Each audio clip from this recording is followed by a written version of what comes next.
Hello, readers and writers. Welcome to lesson 43 of your ELA School Away from School. I'm Mr. Driver, and I'll be your virtual teacher for today's daily lesson. Let's start with some guiding questions. What journey does food take before it gets to your plate? And how do we make decisions about what we eat?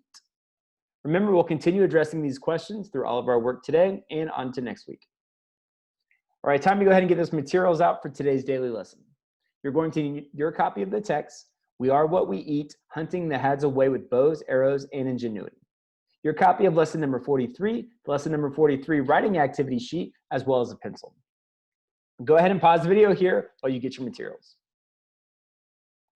We have one learning target for today. I can report on a topic with appropriate facts and details, speaking clearly and at an understandable pace. Let's make sure we keep this learning target in mind during all of our work. First, you'll be looking at and rereading the article, We Are What We Eat, Hunting the Hads Away with Bows, Arrows, and Ingenuity. As you read along with a family member, caregiver, or friend, consider replaying and listening to the text read aloud from lesson 39. Pause the video here while you go ahead and return to your reading. Now that you've had a chance to revisit the text, I want you to think about a few things. What does the article make you wonder about? Ask a question that would encourage future investigation of this topic or process. Explain why this question is interesting or important. So again, what we're doing is we're just thinking about the hunter-gatherers. What does it make you wonder about? Thinking about asking a question or thinking of something that would encourage future research or investigation, something about the tribe, something about the process of them collecting their food the way they do, just any question like that. Pause the video here while you think of each of these questions. Now it's time to have that discussion with your family member, caregiver, or friend. What does this article make you wonder about? Ask a question that would encourage future investigation of the topic or process, and explain why this question is interesting or important. Go ahead and pause the video here while you discuss these questions. Please take out your lesson 43 writing activity sheet. While reflecting on the article, We Are What We Eat, Hunting the Hads Away with Bows and Arrows, and Ingenuity, consider the prompt. We have been talking about different food chains, like the industrial, organic, and sustainable food chains over the last few weeks, and now have concluded with the hunter-gatherer food chain. Consider this article, the one that we just read this week, and the ones that you read in weeks 1 through 8, which also come between lessons 1 and 38. Write 6 to 7 sentences to best answer the questions listed below. Support your answer with at least 2 details from the text, or a text. Questions. Where does food come from? What journey does food take before it gets to your plate? How do we make decisions about what we eat? And when you are finished, practice reading your sentences out loud to a family member, caregiver, or friend. Remember to speak fluently and clearly.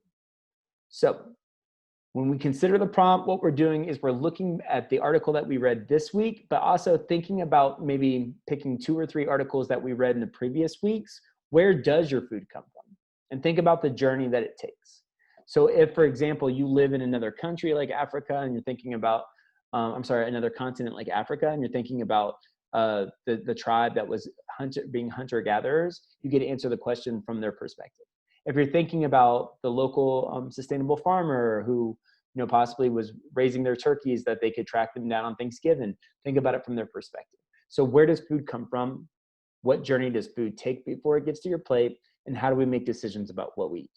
Those decisions probably are going to revolve around possibly, should you buy something that is coming from an industrial type of farm, industrial organic? So it has organic, like it's got a special type of, or no spraying at all on it, like, making sure that there's no poisonous or possibly no pesticides that are sprayed on it.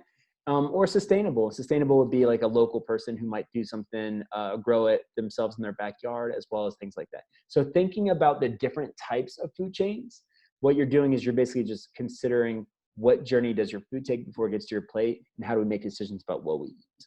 While you're doing this, if you can flip back to a previous article and at least pick out one thing, and this could be coming from one of the writing activity sheets that you already did, but come with one supporting text evidence to support where your food comes from that one place. So try to do at least 6 to 7 sentences, so you're trying to think about it from multiple perspectives. At least choose 2 different ones, 2 different food chains. I hope that makes sense. If not, just continue thinking about the writing prompt and possibly rewind to think about answering the question where your food comes from, but thinking about it from more than just one article that we read, okay? All right, go ahead and pause the video here while you complete this work. Time to wrap up today's daily lesson. Let's think about how you did with your learning target.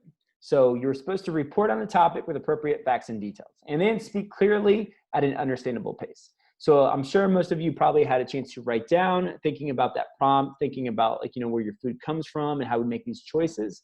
Now, if you get a chance, as a closing, share your answer, share your writing with someone, and tell them why you chose to write what you did. So make sure that this is where you really want to practice reading out loud, speaking clearly in an understandable pace. If you don't have anyone, but you have like a cell phone, you could possibly record yourself doing it.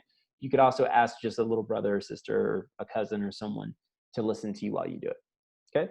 Also, read a book today for 20 minutes. You can also read with a family member, a caregiver, or a friend.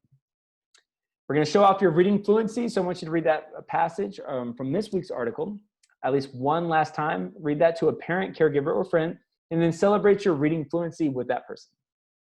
Congratulations on completing another week's worth of lessons. This was week 9, which means we only have one more week to go. Next week, we will read that new article, or actually we'll kind of read about the different articles that we've read, and we'll have a chance to kind of piece them together through an ongoing project that we'll be doing throughout the entire week. So it should be good, should be exciting. It has a way of kind of bringing everything that we've done over the past few weeks together. So have a great weekend, and we'll see you then.